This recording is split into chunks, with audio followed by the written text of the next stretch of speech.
Hey kids, back in Texas, this is Trafalgar Square. Up way up there on that plant, that is Nelson. I'm sure that's not representing his actual size, because if you look over here, they got his boat up there. And that's a little tiny boat. Now rumor has it they put little midgets in there and made them put it together, which I think is kind of mean. Because in Texas, we don't make short people get in boats and plastic bottles and stuff, do we? I want to give a shout out to my niece, Chanel. That's Chanel, C-H-A-N-N-E-L. But God bless her, honey. We love you anyway, channel. We're supposed to be waiting for Bud, but I don't know where the hell he's gotten to. Oh, Lordy. That man ain't been right ever since that cow bit off his nut. Have you noticed all the children here? They've all got enormously large, round heads.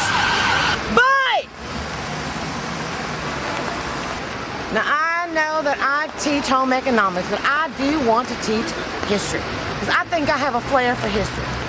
This is Hingham High School, and we're going to be playing this when I get back, and that's our model, Hingham High.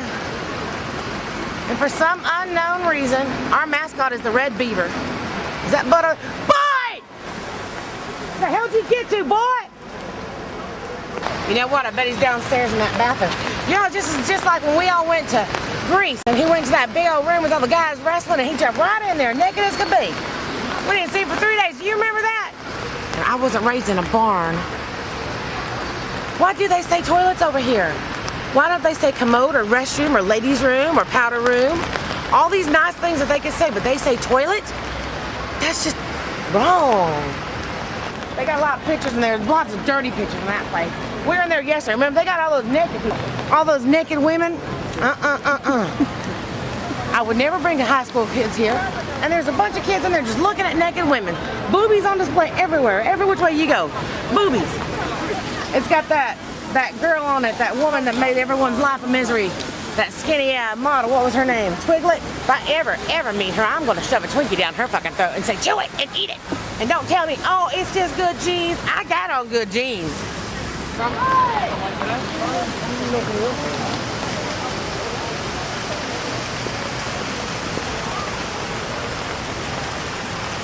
All the tops of the buildings here have nipples on them. Have you seen that?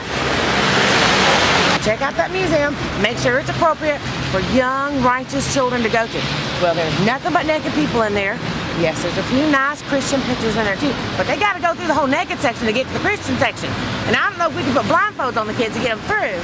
We could tie them together, put blindfolds on them, and then take them through, and then unblind, and then blindfold them and get them back out. But remember last time we did that at that dance, the barn dance, the parents got all upset. Said it was bondage games, not bondage games. Boy! Boy! What the hell is that? I took art classes when I was in university. Well, I flunked out, but, you know, I still became a teacher.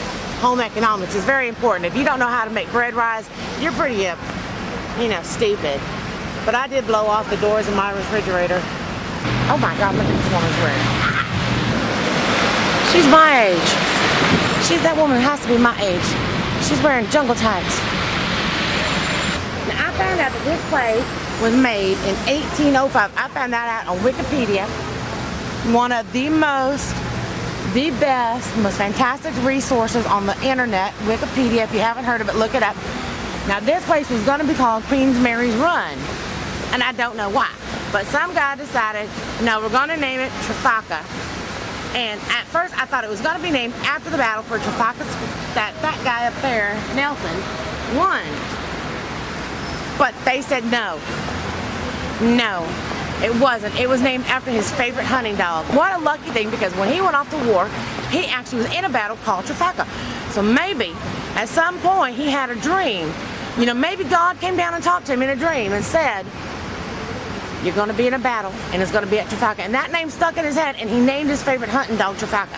And that's what this place is named after. But I don't think they actually had the battle here.